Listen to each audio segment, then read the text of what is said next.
Hello children, hope you all doing good. Let's start today's chapter, friction. Introduction. Friction is needed to write something on a paper with a pen or pencil. Without friction, we cannot hold a pencil in one's hand. The graphite of a pencil would not make a mark on the paper without friction.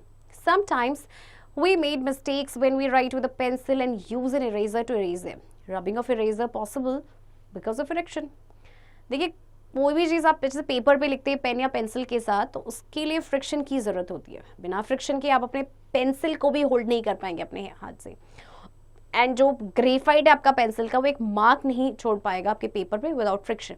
Similarly जब आप कई बार mistakes करते हैं, जब हम pencil से लिखते हैं तो हम इरेजर का यूज़ करते हैं उसको इरेज करने के लिए, तो जो रबिंग ऑफ इरेजर है वो भी पॉसिबल होता है because of friction.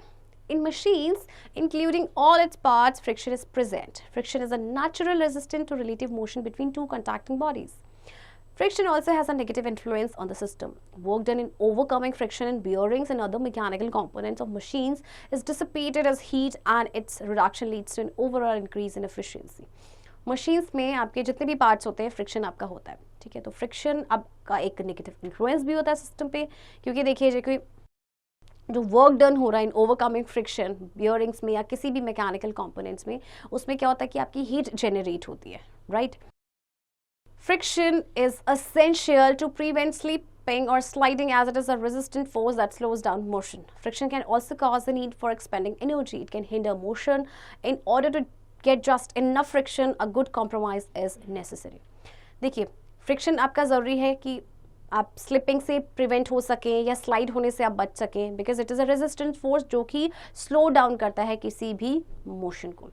In many situations, low friction is required. The satisfactory operation of joints, for example, it is whether in the case of doors or human joints, demands a low friction force. But low friction is not necessarily beneficial in all cases. In brakes and clutches, friction is essential. अच्छा देखिए कुछ situations में ना कम friction की requirement होती है, जैसे कि आपकी अगर हम बात करें डोर्स के केस में, ह्यूमन जॉइंट्स के केस में, तो यहाँ पे लो फ्रिक्शन की डिमांड होती है. बट हमेशा लो फ्रिक्शन की ज़रूरत होगी, ये हर सिचुएशन में या हर केसेस में बेनिफिशियल नहीं होगा. जैसे कि ब्रेक्स एंड क्लचेस में फ्रिक्शन की ज़रूरत होती है.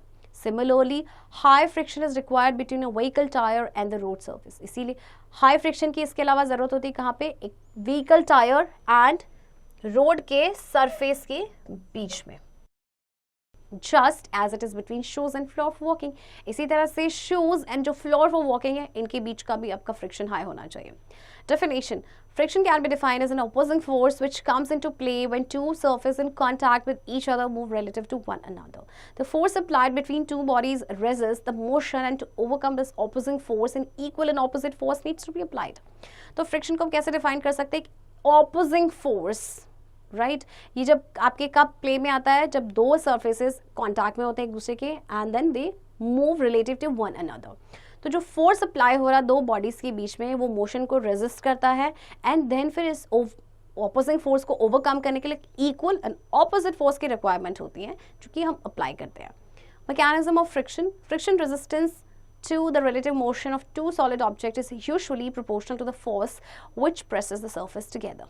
It would not be wrong to say that friction is in fact a very complex phenomenon which cannot be represented by a simple model. Saying that rougher surfaces experience more friction sounds appropriate. Two pieces of coarse sandpaper will obviously be harder in moving relatively to each other rather than two pieces of fine sandpaper. But if two pieces of flat metal are made progressively smoother, you will reach a point where the resistance to relative movement increases. It reaches up to a point where the smooth flat surfaces actually adhere to each other, making what is called a cold weld. अच्छा अब देखिए आपका जो friction है ना काफ़ी complex आपका phenomenon है, जैसे कि हम एक सिंपल मॉडल से रिप्रेजेंट नहीं कर सकते. अच्छा देखिए जो रफर सरफेस होते हैं वो मोर फ्रिक्शन आपका एक्सपीरियंस करते हैं, राइट. जैसे आपके जो दो पीसेस हैं कोर्स सैंड पेपर आपने देखा होगा उसके, तो ये भी ऑब्वियसली आपके हार्डर होंगे in moving relatively to each other rather than two pieces of fine sandpaper, right, coarse and fine sandpaper, दोनों में डिफरेंस है। बट अगर दो पेपर्स हैं आपके, दो पीसेस हैं फ्लैट मेटल के, एंड वो आपके प्रोग्रेसिवली स्मूदर है, तो आप एक पॉइंट पे पहुंचेंगे जहाँ पे रेजिस्टेंट होगा टू रिलेटिव मूवमेंट इंक्रीज हो जाएगा। तो अब एक पॉइंट तक पहुंचता है जहाँ पे जो स्मूथ फ्लैट सर्फेस है वो actually it adheres to each other, and that is what we call cold weld. Causes of friction, as defined earlier, friction is a force resisting motion of an object when in contact with another. It is caused by the surface roughness of the contact area of the materials, deformations or molecular adhesion. तो देखिए friction आपका क्या है, force resisting force जो किसी भी object के motion को रेजिस्ट कर रहा है जो दूसरे के कांटेक्ट में हो। तो ये आपके होता है सरफेस रफनेस की वजह से होता है, जो आपके मटेरियल्स कॉन्टैक्ट एरिया में, या डिफॉर्मेशन है, या फिर मॉलिक्यूलर एडेशन है। Surface roughness. Most common cause of friction is the roughness of the surfaces of materials being rubbed together. If we look at what seems to be a smooth surface under a high-powered microscope, we would see roughness in the form of uneven surfaces that could interfere with sliding motion. Of course, the rougher the surface, the more the friction. जो एक common cause है friction का वो है roughness, किसी भी surface का जो roughness है, राइट तो अगर आप किसी भी स्मूथ सरफेस को एक हाई पावर्ड माइक्रोस्कोप के अंडर देखेंगे तो आपको रफनेस किसके रूप में नजर आएगी, अनइवन सरफेस के रूप में, जो कि स्लाइडिंग मोशन के साथ इंटरफेयर करते हैं। तो इसीलिए रफर द सरफेस, जितना ज़्यादा सरफेस रफ होगा उतना ही ज़्यादा फ्रिक्शन ज़्यादा होगा। Similarly, treads or grooves as seen in automobile and bicycle tires is another form of roughness. This roughness increases the friction, especially if the treads have sharp edges and are not parallel with the line of motion. आपने tyres देखे होंगे vehicles के या bicycles के, उनमें ट्रीड्स या grooves जिन्हें हम बोलते हैं वो होते हैं, तो ये एक रफनेस का ही फॉर्म है। तो ये रफनेस क्या है, ये फ्रिक्शन को इंक्रीज कर देता है, स्पेशली जब ट्रीड्स या ग्रूव्स के शार्प एजेस होते हैं एंड ये लाइन ऑफ मोशन के पैरेलल नहीं होते हैं। Molecular addition, another factor in friction can be caused by molecular adhesion or attraction. Ultra smooth materials and sticky materials fall in this category. तो इस category में आपके आते हैं जो बहुत ही ज़्यादा स्मूथ मटेरियल होते हैं या जो स्टिकी मटेरियल्स होते हैं, ultra smooth. If surfaces are ultra smooth and flat, the friction from surface roughness becomes negligible, but then friction from molecular attraction comes into play. This can often become greater than friction at the surface are relatively rough. अच्छा देखिए, आपके surfaces अगर ultra smooth है, बहुत ही ज़्यादा smooth and flat है, तो friction जो है आपका यहाँ पे जो आपके रफनेस से आता है वो नेग्लिजिबल हो जाता है। बट देन एक दूसरा फ्रिक्शन जो आपका मॉलिक्यूलर अट्रैक्शन से आता है, इट कम्स इनटू प्ले। तो ये क्या करता है कि ये ग्रेटर हो जाता है आपका देन फ्रिक्शन अगर सर्फेसेस आपके रिलेटिवली हायर है। Sticky materials, rubber is an example of a material that results in friction caused by molecular attraction. Discounting resistance due to deformations with rubber, it is its stickiness factor that causes it to grip so well and have so much friction. Rubber एक example है आपका इसका material का जिसमें आपका friction होता है bye molecular attraction. तो जो आपके जो डिसकंटिन्यूइंग रेजिस्टेंट होते हैं डिफॉर्मेशन की वजह से रबर में, तो ये इसका स्टिकीनेस फैक्टर है जो कि एक ग्रिप बनाए रखता है एंड इसका फ्रिक्शन होता है ज़्यादा। Friction in fluids, fluids often exhibit molecular adhesion, increasing the friction. One example is a coin easily sliding down a ramp. देखिए फ्लूइड जो हैं वो molecular adhesion exhibit करते हैं जिससे कि फ्रिक्शन इंक्रीज हो जाता है। तो एक एग्जाम्पल आपका कॉइन जो है वो आपका easily slide down हो जाता है रैम्प के। But if you wet the coin, it will stay in place. लेकिन अगर आप उसको गीला कर देंगे तो अपनी जगह पे रहेगा। This is because of the molecular friction of the fluid on the coins hard surface. और ऐसा क्यों होता है कि जो फ्लूइड है उसके मॉलिक्यूलर फ्रिक्शन जो कि कॉइन की हार्ड सरफेस पे लग रहा है। Deformation, soft materials will deform when under pressure. This also increases their resistance to motion. For example, rubber tires flatten out on an area in contact with the road and causes more friction. The standard friction equation holds for hard objects being held back by surface roughness. Such a force of friction is called static friction, and this is the force necessary to prevent the motion of the wooden block.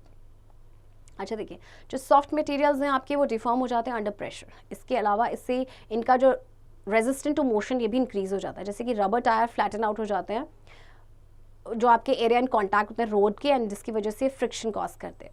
तो जो standard friction equation होता है वो hold करके रखता है hard objects को by surface roughness. तो ऐसे फोर्स ऑफ फ्रिक्शन को कहा जाता है स्टैटिक फ्रिक्शन, एंड ये फोर्स बहुत ही ज़्यादा नेसेसरी होता है जिससे कि जो वुडन ब्लॉक का जो मोशन है उसको ये प्रिवेंट कर सके। Activity 8.1, to understand static friction, limiting friction and dynamic friction. Materials required: a hood, fixed wooden block, a good sensitive spring balance. Method. So देखिए आपको इन materials की requirement होगी. So what is the method? Place a wooden block fixed with a hook on a smooth tabletop. Attach a good sensitive spring balance to the hook fixed on the wooden block. Now gently try to pull the block on the right side. You will notice that the gentle pull does not move the block, but a spring balance shows the force applied on the wooden block. This force registered by the spring balance is equal and opposite to the force of friction offered by the wooden block in contact with the tabletop. सबसे पहले आपने एक wooden block लेना है, उसको fix करना hook के साथ किसी भी स्मूथ टेबल टॉप में.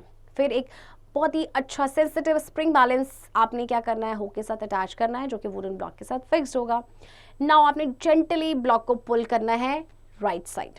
आप देखेंगे कि ये जो जेंटल पुल है उसकी वजह से जो ब्लॉक है वो नहीं मूव हुआ, बट स्प्रिंग बैलेंस ने दिखाया कि फोर्स अप्लाई हुआ है वुडन ब्लॉक में. तो ये जो आपका जो फोर्स रजिस्टर्ड हुआ है, जो आपने स्प्रिंग बैलेंस ने रजिस्टर किया है, वो किसकी इक्वल है? Equal and opposite to the force of friction जो वुडन ब्लॉक ऑफर कर रहा है जो आपके टेबल टॉप के कॉन्टैक्ट में है. Now increase the force applied to the wooden block. You will notice that the wooden block has not moved, but the spring balance records a higher magnitude of force applied force. From this observation, it can be concluded that when the wooden block does not move, then the applied force is equal and opposite to the force of friction offered by the surface of the tabletop to the wooden block. अब आपने क्या करना है कि force को थोड़ा ज़्यादा apply करना है. तो आप देखेंगे कि वुडन ब्लॉक तो मूव नहीं करेगा, लेकिन स्प्रिंग बैलेंस में जो आपकी रीडिंग आई है उसमें आपका हाई मैग्नीट्यूड है अप्लाइड फोर्स का. तो इस ऑब्जर्वेशन से ये कंक्लूड होता है कि वुडन ब्लॉक नहीं मूव करता है, बट जो यानी कि जो अप्लाइड फोर्स है ना, that is equal and opposite to the force of friction. इसीलिए वो अपनी जगह से बिल्कुल भी नहीं मूव कर रहा है. Now keep on increasing the force applied on the wooden block till it just starts moving. At this moment, the spring balance records maximum force applied, which is equal and opposite to the force of friction. This maximum force required to make one body just slide over another body is called limiting friction. अब आपने force को ना increase करना है, तो आप जैसे अब करेंगे तो ये मूव करना स्टार्ट कर देगा. तो इस मूवमेंट पे जो स्प्रिंग बैलेंस है ना, वो मैक्सिमम फोर्स अप्लाई को रिकॉर्ड करेगा, जो कि आपका इक्वल एंड ऑपोजिट होगा to the force of friction. तो ये मैक्सिमम फोर्स जिससे कि आप एक बॉडी को रिक्वायरमेंट होती है कि to slide over another, that is called limiting fraction. Okay. If you further apply the pull to the wooden block in such a way that it starts sliding over the tabletop, then the spring balance records a force lesser than the limiting friction. This lesser force registered by the spring balance, which keeps the wooden block just sliding on the tabletop, is called the dynamic or sliding friction. Okay, अगर आप further जो है आप pull करेंगे wooden block को कि इस तरह से कि वो slide होना शुरू हो जाएगा टेबल टॉप पे, तो जो spring balance है वो क्या करेगा, वो जो फोर्स रिकॉर्ड करेगा एक्चुअली वो लेसर फोर्स होगा लिमिटिंग फ्रैक्शन से. तो ये जो लेसर फोर्स स्प्रिंग बैलेंस ने रजिस्टर किया जिसकी वजह से वुडन ब्लॉक जो है वो स्लाइड हो रहा है टेबल टॉप में, दैट इज कॉल्ड डायनामिक और sliding friction. Coefficient of friction. The coefficient of friction is a dimensionless scalar value which describes the ratio of the force of friction between two bodies and the force pressing them together. The coefficient of friction depends on the material used. For example, ice on metal has a low coefficient of friction. They slide past each other easily. While rubber on pavement has a high coefficient of friction, they do not slide past each other easily. Magnetically attractive surfaces can have very large friction coefficients, and glued or welded together surfaces have infinite friction coefficients. Okay, तो जो coefficient है ना आपका friction का, एक dimensionless scalar value है जो कि एक डिस्क्राइब करती है रेशियो को. रेशियो किसका? Force of friction between two bodies and the force pressing them together. तो जो कोफिशिएंट ऑफ फ्रिक्शन होगा वो डिपेंड करता है मटेरियल कौन सा यूज हुआ है. जैसे अगर हम आइस की बात करें तो आइस ऑन मेटल इसका लो कोफिशिएंट होगा फ्रिक्शन का, जबकि जो रबर ऑन पेवमेंट है इसका हाई कोफिशिएंट ऑफ फ्रिक्शन होगा.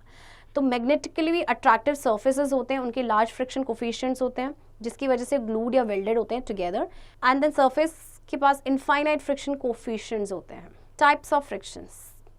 Static friction. Static friction occurs when the two objects are not moving relative to each other, like a book on a disk. The coefficient of static friction is typically denoted as the initial force to get an object moving. The static friction is in most cases higher than the kinetic friction. Rolling friction occurs when one object rolls on another, like a car's wheels on the ground. This is classified under static friction because the patch of the tire in contact with the ground at any given point while the tire spins is stationary relative to the ground. अब देखिए static friction आपका कब अकर होता है, when दो object जो है move नहीं कर रहे हैं, लाइक जैसे आपकी बुक है डेस्क पे तो मूव नहीं करेगी, तो जो कोफिशिएंट है स्टैटिक फ्रिक्शन का वो टिपिकली हम कैसे डिनोट करेंगे, as a initial force to get an object moving. जो स्टैटिक फ्रिक्शन होगा आपके मोस्ट केसेस में वो हायर होता है than the kinetic friction.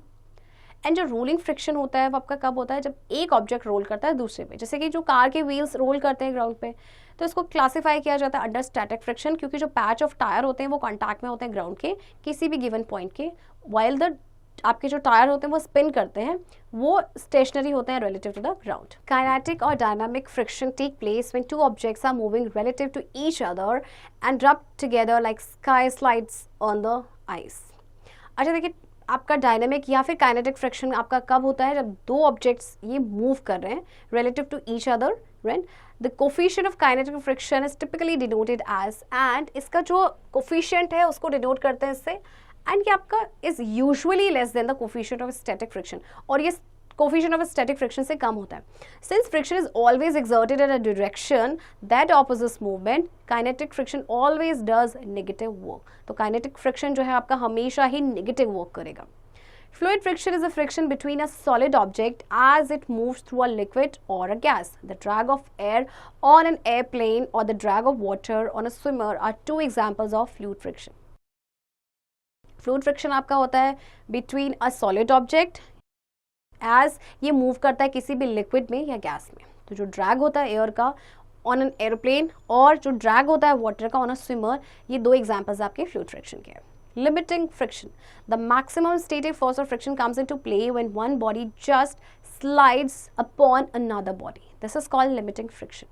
The limiting friction is always slightly more than the dynamic friction. This is because more force is required to unlock irregularities between the surfaces of two stationary bodies as compared to the force required to keep the irregularities unlocked between the surfaces of the two sliding bodies. तो देखिए, maximum static जो force of friction है it comes into play जब एक body slide होती है दूसरी body पे, तो इसे कहा जाता है लिमिटिंग फ्रिक्शन. जो लिमिटिंग फ्रिक्शन होता है ये आपका हमेशा थोड़ा सा ज़्यादा होगा देन डायनेमिक फ्रिक्शन. ऐसा क्यों होता है, क्योंकि देखिए ज़्यादा फोर्स की रिक्वायरमेंट होती है टू अनलॉक रेगुलरिटीज़ जो आपके दो स्टेशनरी बॉडीज हैं उनके सरफेस पे, as compare to the force required to keep the irregularities unlocked between the surfaces of two sliding bodies. Laws of limiting friction. Limiting friction is always opposite to the direction and motion of a body. पहला law ये है कि जो limiting friction है वो हमेशा opposite होगा to the direction and motion of a body. Limiting friction depends upon the nature of the surface in contact with each other. अच्छा देखिए, जो लिमिटिंग फ्रिक्शन है वो डिपेंड करेगा what is the nature of surface in contact with each other. Limiting friction increases with increase in the weight of the body. Limiting अगर weight of the body increase होगा तो limiting friction भी obviously increase होगा. Limiting friction is independent of the area of the surface in contact provided the weight of the body and the nature of the surfaces in contact does not change. The following activities will be able to explain this in more details. अच्छा देखिए, जो limiting friction है वो that is it is independent कि what is the area of the surface in contact provided that कि जो weight है body का and जो nature है surface का in contact वो change ना हो. Activity 8.2 aim to prove that friction depends upon the nature of surfaces in contact with each other. Materials require two pieces of square wood about 5 inches by 5 inches and this washer soap. तो देखिए आपको इन materials की requirement होगी. Method: take two pieces of wood and put one on the other. Now lay a hand on the top piece and try to move it. The friction is too strong to allow the movement. Place liquid dish soap between the two pieces and see how well they move when we place our hand on the top piece of wood and move our hand in a clockwise motion. अच्छा, आपने would के दो pieces लेने हैं, एक के ऊपर एक रखना है. अब आपने जो टॉप पीस है उस पर अपना हैंड रखना है और उसको मूव कराने की कोशिश करना है, बट फ्रिक्शन इतना ज़्यादा है, इतना स्ट्रॉन्ग है कि मूवमेंट नहीं होगी. नाउ अब आप क्या करेंगे, लिक्विड डिश सोप है आपने दो पीसेस के बीच में रखनी है एंड आप देखेंगे कि जब आप अपना हैंड प्लेस कर रहे हैं टॉप पीस में वुड के, वो बहुत ही अच्छे से आपका मूव कर रहा है. Conclusion: to make anything start a moving force is needed. When two pieces of wood are on top of each other, the friction is probably too strong to move the top piece of wood by laying hand on the top piece. But if we place a safe liquid like dish so between the two pieces, the lubrication will reduce the friction and the wood will move easily. Friction is important in Newton's first law of motion because when two things rub together, such as two pieces of wood rubbing together, it causes friction. Friction opposes motion and makes things slow down. Once moving a force is needed to stop things, friction is often the force that does this. किसी भी चीज़ को देखिए start करने के लिए moving force की requirement होती है. तो जब आपके जो दो पीसेस थे वुड के, देखिए जब उसके ऊपर हाथ रखा था तो फ्रिक्शन इतना ज़्यादा था कि वो मूव ही नहीं किया, लेकिन जैसे ही उसके बीच में डिश सोप डाल दिया गया तो उसको लुब्रिकेशन मिला. तो लुब्रिकेशन ने फ्रिक्शन को रिड्यूस कर दिया एंड जो वुड था वो ईजिली मूव किया. सो फ्रिक्शन आपका इंपॉर्टेंट है आपके न्यूटन्स के फर्स्ट लॉ ऑफ मोशन में, क्योंकि देखिए जब दो चीज़ों को रब किया जाता है, जैसे कि दो पीसेस आपने वुड के रब किए साथ में, तो इसकी वजह से फ्रिक्शन होता है. फ्रिक्शन हमेशा ही मोशन को ऑपोज करता है एंड चीज़ों को स्लो डाउन करता है. Activity 8.3 aim to prove that limiting friction increases with the weight of the body. Materials required: a wooden box provided with a hook, spring balance, brass weight of 50 gram force and 100 gram force. Okay, so materials इनकी requirement होगी आपको. Method: take the wooden box and keep it on the top of a smooth table. Attach a spring balance with the hook. Pull the spring balance towards the right. Increase the pull on the spring balance till it starts sliding. Observe the force shown by the spring balance. This force is equal and opposite to the limited friction between the surface of wooden block and the top of the table. Now increase the weight of wooden box by placing 50 gram force weight on the wooden box, thereby increasing magnitude of limiting friction. देखिए आपको wooden box लेना है और उसको smooth table के top पे रखना है. फिर आपको एक स्प्रिंग बैलेंस अटैच करनी है हुक के साथ. स्प्रिंग बैलेंस को आप पुल करेंगे राइट की तरफ. फिर आप पुल को इंक्रीज करेंगे स्प्रिंग बैलेंस में जब तक ये स्लाइड होना स्टार्ट नहीं हो जाता. फिर आप ऑब्जर्व करेंगे कि फोर्स की जो रिकॉर्डिंग है, जो रिकॉर्ड आपने क्या स्प्रिंग बैलेंस में क्या आया है, ये जो फोर्स होगा आपका ये इक्वल एंड ऑपोजिट होगा टू द लिमिटिंग फ्रिक्शन जो wooden block and top of the table के बीच में होगा. अब आपको वेट को इंक्रीज करना. अब आप क्या करेंगे, 50 ग्राम फोर्स का वेट रखेंगे वुडन बॉक्स में और इसके बाद आप क्या करेंगे, इंक्रीज कर देंगे magnitude of limiting friction. Now what will happen? अब आपने क्या करना है, repeat the activity with 25 gram force and 100 gram force weight. आपने इस activity को repeat करना है इन दोनों weight के साथ. Conclusion: you will observe that as we go on increasing weight of the wooden box, magnitude of limiting friction also increases. This proves that limiting friction increases with increase in the weight of the body. तो आप यहाँ से observe करेंगे कि जैसे जैसे आप wooden box का जो है वेट इंक्रीज करते रहेंगे तो जो लिमिटिंग फ्रिक्शन का मैग्नीट्यूड है वो भी इंक्रीज होगा. तो इससे क्या आपका प्रूव होता है दैट लिमिटिंग फ्रिक्शन आपका इंक्रीज होता है जैसे जैसे बॉडी का वेट इंक्रीज होता है. Activity 8.4 aim to prove that the limiting friction is indent of the area of cross section in contact with other body. Materials required: a wooden block fixed with a hook with different height, width and breadth but with similar nature of surface on all sides, a spring balance. So in materials क्या requirement होगी?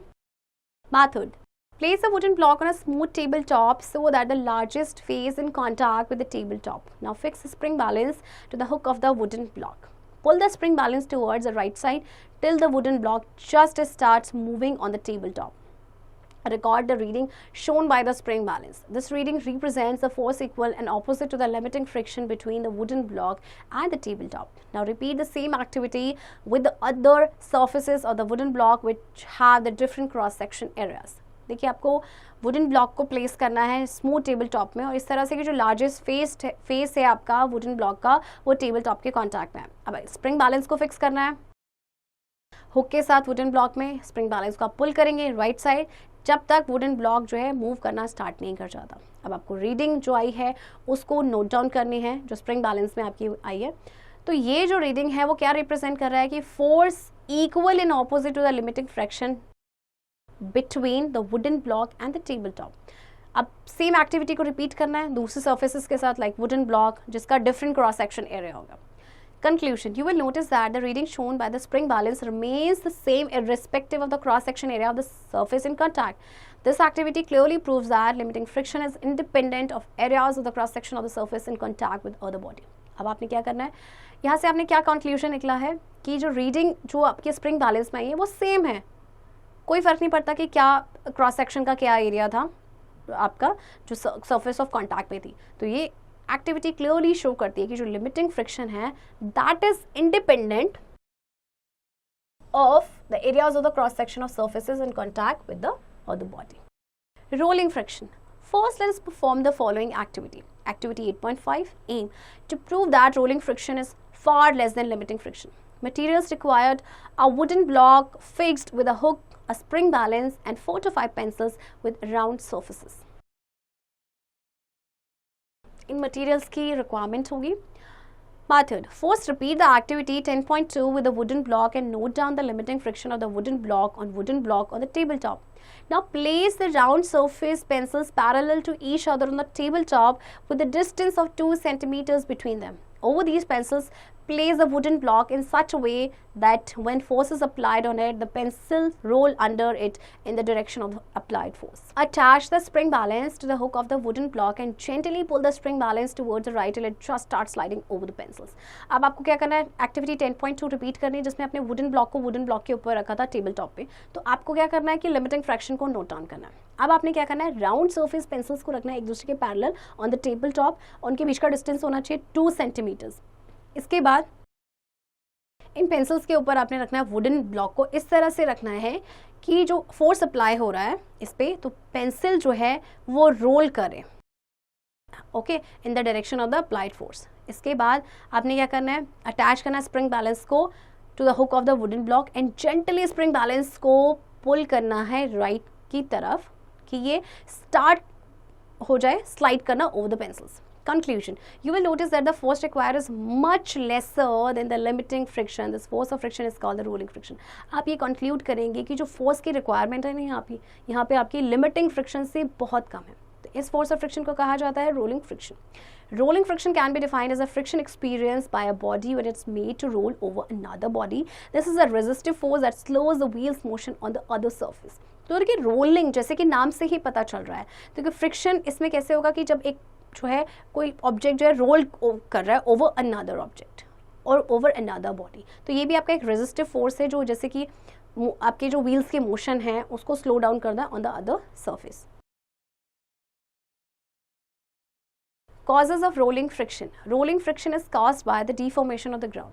The wheel or roller deforms the surface on which it moves because of its weight and a force is required to overcome this deformation, thereby resulting in rolling friction.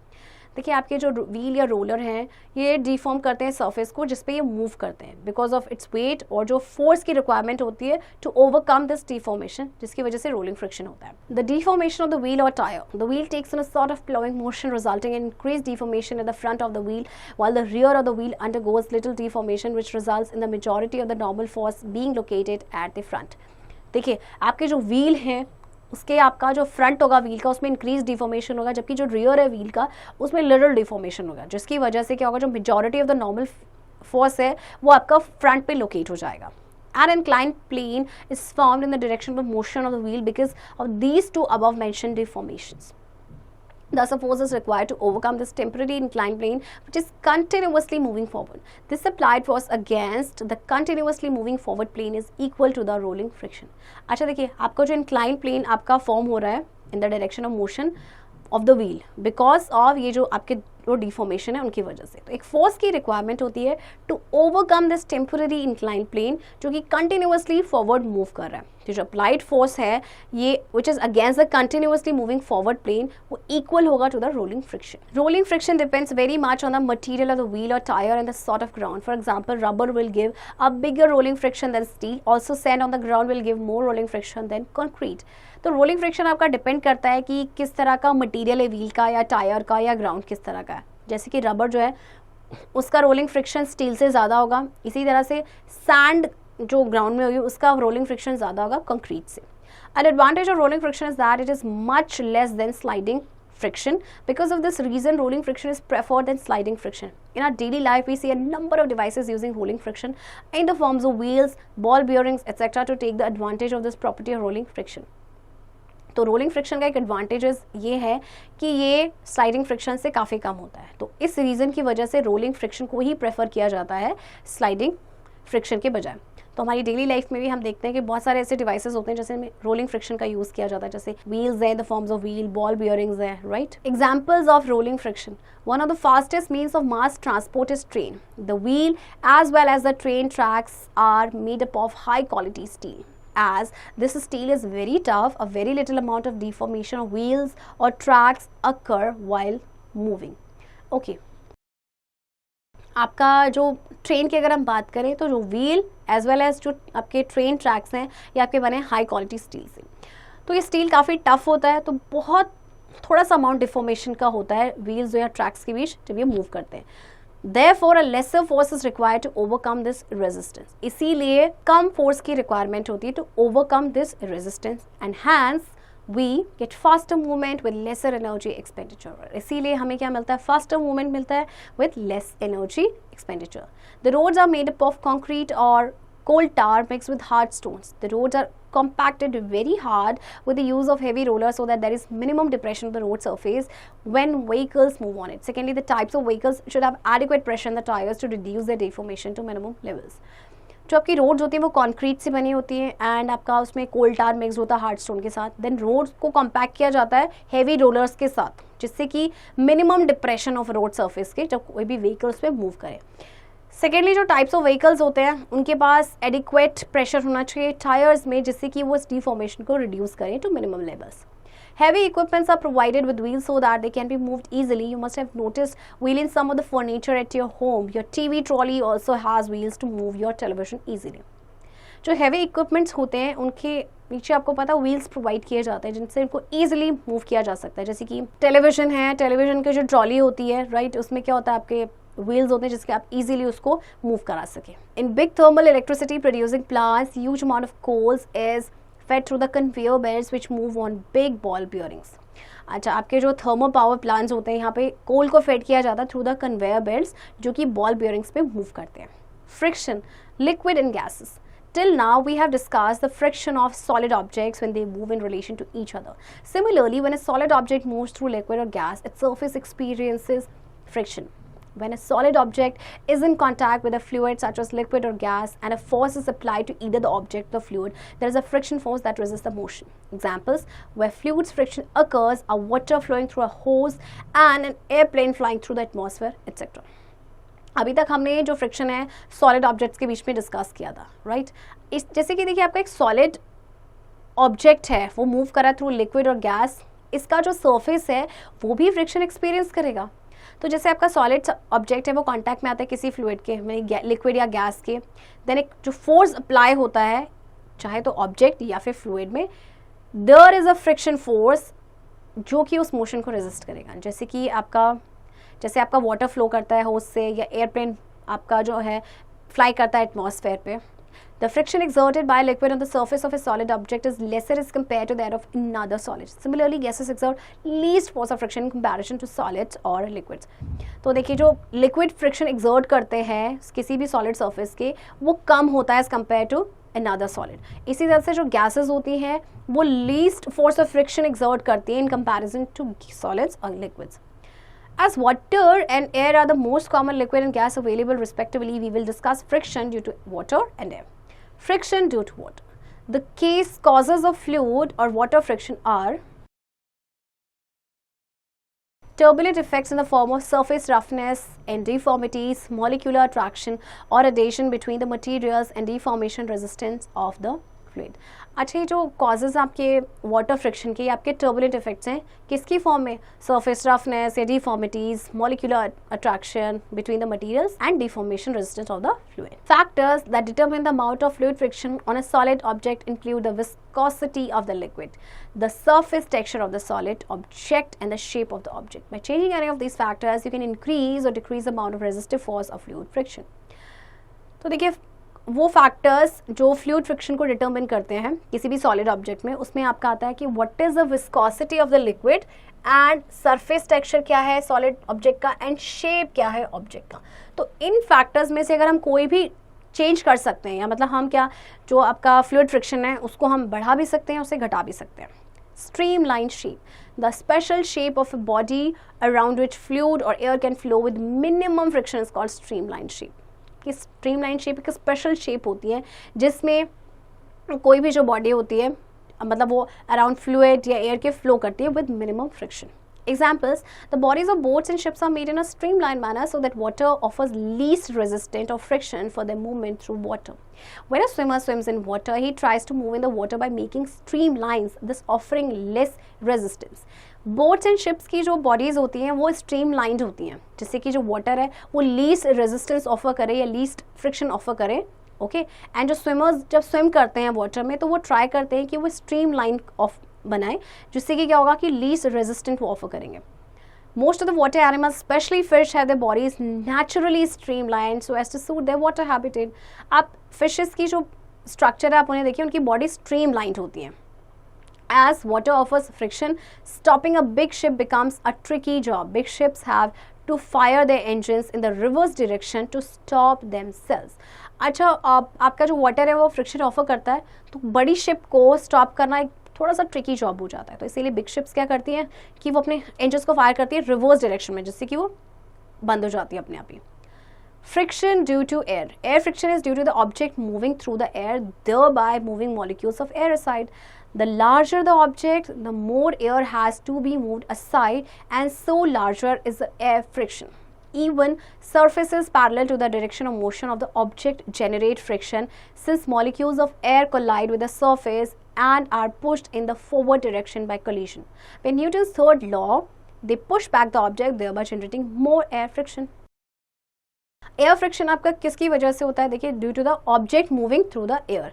तो thereby क्या होगा कि जो moving molecules होंगे air side, तो जितना ज़्यादा object larger होगा मोर एयर वो क्या करेगा, it will move more air aside, so ज़्यादा एयर फ्रिक्शन होगा, राइट.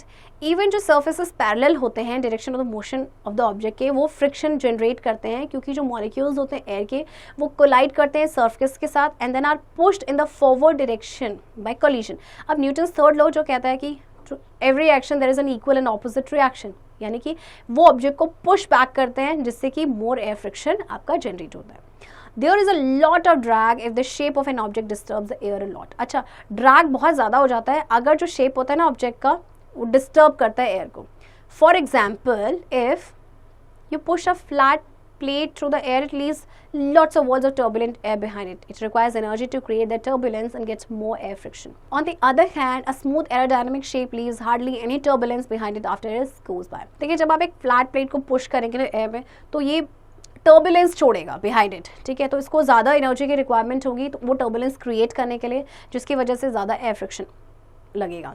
ओके, एंड दूसरी तरफ जो स्मूथ एरोडायनेमिक्स होगा ये हार्डली कोई टर्बुलेंस अपने पीछे छोड़ता है. Examples: when an airliner lands and is trying to slow down, large flaps on the wings provide a flat surface and extra air resistance to help the aircraft come to stop. Kite flies in the air because of the friction and resistance offered by the air to the kite. अच्छा देखिए, जब एक airliner land करता है ना और try करता है स्लो डाउन की, तो जो लार्ज फ्लैप्स होते हैं विंग्स में वो एक फ्लैट सर्फेस प्रोवाइड करते हैं एंड एक्स्ट्रा एयर रेजिस्टेंट, जिसकी वजह से एयरक्राफ्ट जो है वो स्टॉप हो जाता है. काइट जो है फ्लाई करती है एयर में because of the friction and जो रेजिस्टेंस ऑफर कर रही है एयर काइट को. A pilot jumps from the airplane with the help of parachute in an emergency situation. Pilots होते हैं कई बार इमरजेंसी सिचुएशन में एयरप्लेन से जंप कर जाते हैं, right. The air friction prevents the rapid fall of pilot on the land, the saving his life. तो जो एयर फ्रिक्शन होता है वो पायलट के रैपिड फॉल को प्रिवेंट करते हैं जिससे उसकी लाइफ बच जाती है. In nature, we see the bodies of birds which are light and streamlined to help them fly. They get least friction from the air. अब देखिए, जो birds की body होती है वो भी आपकी light होती है, streamlined होती है, जिसकी वजह से उनको least friction उनको air से मिलता है.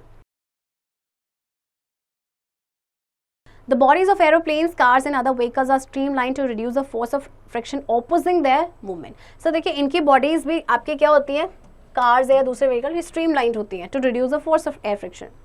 As the air friction at high speed produces intense heat, the spaceships are provided with special heat shield to provide safety to them when they enter the Earth's atmosphere. अच्छा देखिए, जो आपका air friction होगा ना at high speed पे produce करता है intense heat, इसीलिए जो स्पेस शिप्स हैं इनको प्रोवाइड किया जाता है स्पेशल हीट शील्ड जिससे कि वो सेफली अर्थ के एटमॉस्फेयर में एंटर कर सके. Have you seen shooting stars? These are meteors which start burning because of the air friction as they enter the Earth's atmosphere. Shooting stars जो होते हैं ना एक्चुअली आपके मीटियोर्स होते हैं, तो ये बर्न करना स्टार्ट करते हैं जैसे ही अर्थ के एटमॉस्फेयर में पहुंचते हैं because of the air friction. Opening the windows in your car increases the air resistance due to the air flow inside the vehicle. अगर आपने कार में आप विंडोज को ओपन करते हैं तो इससे एयर रेजिस्टेंस आपका इंक्रीज हो जाता है because of the air flow inside the vehicle. Advantage and disadvantage of friction. Advantages of friction. Since friction is a resistant force that slows down or prevents motion, it is necessary in many applications to prevent slipping or sliding. But also, it can be a nuisance because it can hinder motion and cause the need for expending energy. A good compromise is necessary to get just enough friction. Friction is also very important and beneficial. There are many things that you could not do without the force of friction. Let us discuss few examples. अब देखिए, friction आपके लिए friction के कुछ pros हैं, कुछ cons हैं, तो हमारे लिए ये बेनिफिशियल भी होता है, जबकि कुछ ऐसे केसेस होते हैं जहाँ पे इसके डिसएडवांटेजेस होते हैं, राइट। तो चलिए देखते हैं। सबसे पहले है आपका walking. You could not walk without the friction between your shoes and the ground. Friction holds your shoe to the ground allowing you to walk. अच्छा देखिए, आप फ्रिक्शन नहीं होता तो आप कभी भी चल नहीं पाते, है ना। तो ये आपके शूज एंड द ग्राउंड के बीच का फ्रिक्शन है। आप फ्रिक्शन क्या करता है, शूज को होल्ड करता है ग्राउंड में जिससे आप चल पाते। This is the reason why you find difficult to walk on slippery ice where there is little friction. और आप देखेंगे स्लिपरी आइस में चलना काफी मुश्किल हो जाता है क्योंकि वहाँ पे थोड़ा सा फ्रिक्शन होता है। Writing with a pencil requires friction. Without friction, we will not be able to hold the pencil. The graphite pencil lead would not make a mark on a paper without friction. और देखिए, बिना friction के आप लिख भी नहीं पाएंगे। जैसे चैप्टर की शुरुआत में ही हमने पढ़ा था, है ना, कि बिना फ्रिक्शन के हम अपने पेंसिल को भी होल्ड नहीं कर पाएंगे, तो लिखना तो फिर बहुत दूर की बात है। Driving vehicles, your car would not start moving if it wasn't for the friction of the tires against the street. With no friction, the tires would just spin just like they do on wet and slippery roads. Likewise, we could not stop without the friction of the brakes and the tires. देखिए, आपकी जो car है वो start ही नहीं होगी move करना अगर friction ही नहीं होगा टायर्स के बीच में अगेंस्ट द स्ट्रीट। तो फ्रिक्शन, अगर फ्रिक्शन ना होगा तो टायर जो है वो आपके स्पिन करते रहेंगे जैसे कि वो वेट या स्लिपरी रोड्स पे करते हैं, और इसलिए हम जो आपका स्टॉप ही नहीं कर पाते हैं बिना फ्रिक्शन के ब्रेक्स को, ठीक है, एंड टायर्स को। The force of friction holds in nails and screws in the wood and other material making possible to build anything. Force of friction की वजह से जो नेल्स हैं एंड जो स्क्रूज हैं आपके वुड पे वो होल्ड करके रखती हैं। We see metallic treads on heavy vehicles like tank. These treads provide the high friction required to move such a heavy vehicle. This is also true for other heavy machinery. किसी heavy vehicle में हमें metallic treads देखने को मिलेंगी जैसे कि tank में। तो ये treads क्या प्रोवाइड करती है, हाई फ्रिक्शन प्रोवाइड करवाती हैं जो कि एक heavy vehicle को मूव करने में हेल्पफुल होती हैं। Lighting a matchstick is a function of friction as friction produces heat. This happens when a matchstick is struck on the rough surface provided on the matchbox. अच्छा देखिए, आप माचिस जलाते हैं, राइट, ये भी फ्रिक्शन की वजह से ही होता है ना। The raise temperature makes the chemical at the matchstick head to catch fire and produce flame. तो देखिए, जब हम उसके सरफेस पे उसको रब करते हैं तो उसके टिप पे वो आग पकड़ लेते हैं and then it produces flame. Disadvantages of friction. अब डिसएडवांटेजेस क्या है? If you want to move an object, friction can make the job more difficult for you. Excess friction can make it difficult to slide a box across the floor, ride a bicycle or walk through deep snow. देखिए, अगर आप किसी भी object को move कराना चाहते हैं तो आपका क्या कर सकता है, जो फ्रिक्शन है आपका जॉब को थोड़ा सा डिफिकल्ट कर सकता है। एक्सेस फ्रिक्शन होगा तो इसकी वजह से आप जो बॉक्स को स्लाइड नहीं कर पाएंगे, ठीक है, बहुत डिफिकल्ट हो जाएगा, बाइसिकल नहीं चला पाएंगे, डीप स्नो पे नहीं चल पाएंगे। An automobile would not move forward unless its friction is not reduced. Oil is needed to lubricate an engine and allow its part to move easily. Oil and ball bearings are also used in the wheels so as to help them. They will turn with little friction. देखिए, automobile आपके forward move नहीं करेंगे unless friction आपका reduce नहीं होगा। Oil की ज़रूरत होती है इंजन को ल्यूब्रिकेट करने के लिए और इसके पार्ट को वो अलाउ करता है कि वो ईजिली मूव करें। आपके ऑयल्स एंड जो बॉल बियरिंग्स हैं इनको यूज़ किया जाता है आपके व्हील्स में। Wastage energy in vehicles such as a car, boat or airplane. Excess friction means that extra fuel must be used to power the vehicle. In other words, fuel or energy is being wasted because of friction. तो अगर हम बिल्कुल short में कहें तो आपके friction की वजह से फ्यूल और एनर्जी वेस्ट होती है। Fluid friction or air resistance can greatly reduce the gas mileage in an automobile. Cars are streamlined to reduce friction, but driving at high speeds with windows open can create enough drag on the car to greatly reduce the gas mileage. Fluid friction है आपका या जो air resistant है वो gas mileage को greatly reduce कर सकता है. आपकी कार्स आपको पता है स्ट्रीमलाइंड होती हैं फ्रिक्शन को रिड्यूस करने के लिए, राइट. बट अगर आप हाई स्पीड पे ड्राइव कर रहे हैं जिसमें आपकी विंडोज़ ओपन है तो वो इनफ ड्रैग क्रिएट करेंगी कार में, जिससे कि क्या होगा, गैस माइलेज आपका रिड्यूस हो जाएगा. The energy that is lost to friction in trying to move an object is turned into heat energy. The friction of parts rubbing together creates heat. Besides the problem of losing energy to heat, there is also the threat of a part overheating due to friction. This can cause damage to a machine. अच्छा देखिए क्या होता है कि friction की वजह से energy तो लूज होती है टू हीट और कई बार ओवर हीटिंग भी हो जाती है, जो इससे मशीन डैमेज हो जाती है. Any device that has moving parts can wear out rapidly due to friction. Lubrication is used not only to allow parts to move easily but also to prevent them from wearing out. Some other examples of materials wearing out due to friction include the soles of one's shoes and a pencil eraser. अब देखिए कोई भी device जिसके moving parts हैं वो wear out हो जाते हैं रैपिडली बिकॉज ऑफ फ्रिक्शन, तो इसीलिए ल्यूब्रिकेशन की ज़रूरत होती है.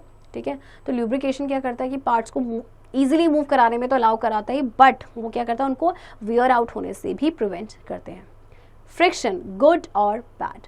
Friction is necessary in many applications to prevent slipping और स्लाइडिंग. अच्छा देखिए फ्रिक्शन नेसेसरी भी है, इससे हम गिरते नहीं हैं या स्लाइड होने से हम बच जाते हैं, but it can also be a nuisance because it can hinder motion, waste energy and bring about wear and tear. A good compromise is necessary to get just enough friction or a proper combination of frictions. But देखिए आपके लिए nuisance भी हो सकता है क्योंकि ये motion को हिंडर करता है, एनर्जी वेस्ट करता है, wear and tear होता है, तो इसीलिए एक जो है प्रॉपर कॉम्बिनेशन होना चाहिए फ्रिक्शन का. How to reduce friction? The most basic reason of friction is the surface irregularities, and therefore most of the methods work to reduce these irregularities. Let us discuss few methods for reducing friction. Lubrication. A common way to reduce friction is by using a lubricant such as oil that is placed between the two surfaces, often dramatically lessening the coefficient of friction. The lubricant separates the two surfaces by creating a thin film between the surfaces, thus majorly reducing the irregularities and consequently the friction. The science of friction and lubrication is called tribology. अच्छा देखिए common वे होता है friction को reduce करने का कि हम lubricant use करें, जैसे कि ऑयल है जो कि दो सर्फेसिस के बीच में लगाया जाता है, एंड इसकी वजह से जो कोफिशिएंट ऑफ फ्रिक्शन है वो आपका लेस हो जाता है, राइट. एंड जो साइंस फ्रिक्शन एंड ल्यूब्रिकेशन की है उसे बोलते हैं tribology. Super's lubricity, a recently discovered effect, has been observed in graphite. It is a substantial decrease of friction between two sliding objects approaching almost at zero levels. एक super ल्यूब्रिसिटी है जो recently discover किया गया है graphite में. इससे क्या होगा कि जो फ्रिक्शन है दो स्लाइडिंग ऑब्जेक्ट के बीच में डिक्रीज होगा, मतलब ऑलमोस्ट जीरो लेवल पे आ जाएगा.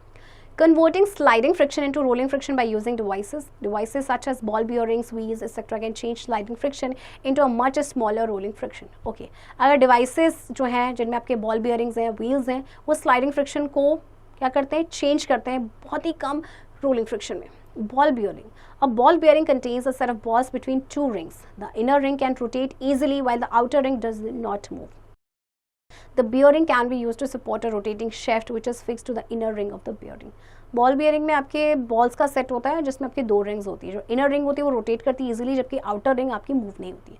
तो बियरिंग को यूज़ किया जाता है किसी भी रोटेटिंग शाफ्ट को सपोर्ट करने के लिए. Streamlining. A third way of reducing friction is very important in transport, especially in aircraft. Streamline gives the transport a shape that moves more easily through air or water. Therefore, vehicles have a pointed nose or bow and smooth slides. देखिए streamline के बारे में हमने पढ़ा था कि streamline जो shape होती है वो फ्रिक्शन को रिड्यूस करती है. तो इसीलिए जैसे आपके जो ट्रांसपोर्ट की जो शेप्स होती है, जैसे कि स्पेशली एयरक्राफ्ट्स में उनकी स्ट्रीमलाइन शेप होती है. Which do not push strongly against the air और वाटर, जो एयर और वाटर के अगेंस्ट स्ट्रांगली पुश नहीं करते.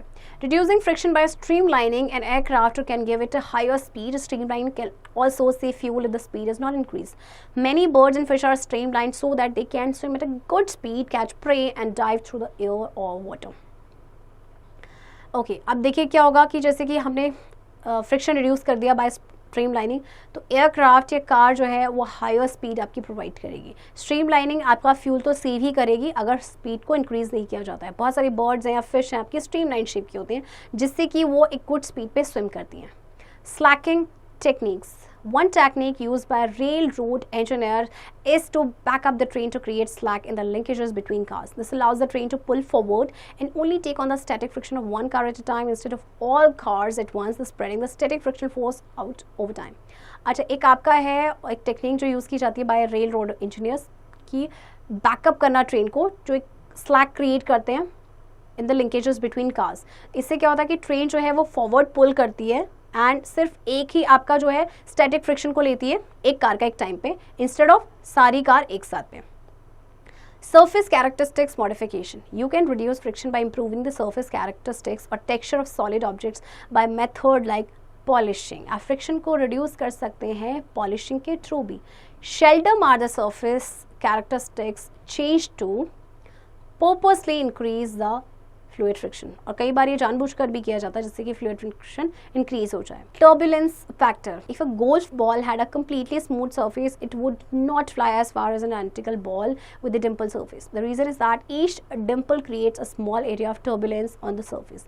This means the air is then flowing over the air in that area and not along the surface of the ball, thus reducing the resistive friction. तो देखिए आपकी जो golf ball होगी अगर उसका completely smooth surface होगा ना तो वह ज़्यादा दूर तक आपकी नहीं जाएगी।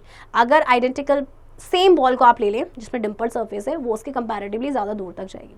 तो रीज़न सिंपल है कि जो डिम्पल है वो एक small area of turbulence create करता है सरफेस पे।